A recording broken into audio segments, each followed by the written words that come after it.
CBS News on the Hour, sponsored by Progressive Insurance. I'm Tammy McCormick. In Louisiana, an immigration judge has ruled that a Columbia University student activist can be deported due to national security concerns. He could very well be ordered deported to Syria or Algeria, she said. CBS's Camilo Montoya Galvez is outside the detention center where Mahmoud Khalil is being held. He stood silently during this entire hearing. It lasted for more than an hour, and at the end, in addition to making the comment about this proceeding lacking due process and fundamental fairness, he also urged the judge to exercise the same urgency in this case in other cases of migrants detained in this facility behind me. Legal analyst Laurie Levinson. We expect that Khalil will, at this point, appeal, and he has some time to ask for a stay, a hold on the order deporting him. In a Maryland courtroom today, administration lawyers failed to provide a judge with a status report on a man mistakenly deported to El Salvador. His attorney, Simon Sandoval Motionberg. They've had plenty of time between the Supreme Court's order early yesterday evening and now. He should be here in the United States. It's a 5-hour flight. CBS's Katrina Kaufman. At one point, she even said, "I'm not asking for state secrets. I'm asking a very simple question. Where is he?" The judge called it very troubling that the Trump lawyers couldn't answer that question.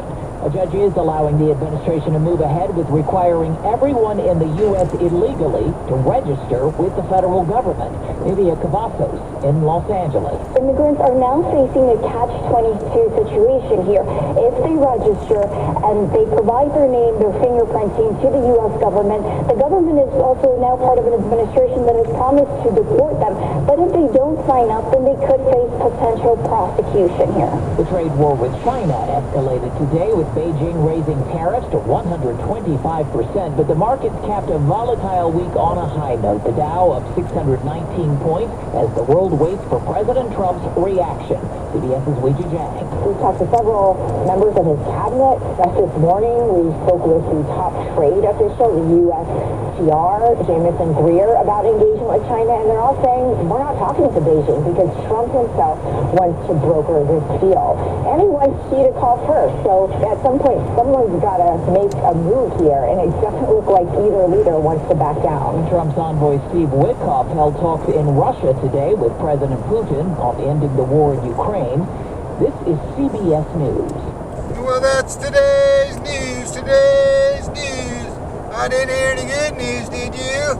I didn't think so. I guess it's all about perspective. The glass is half full.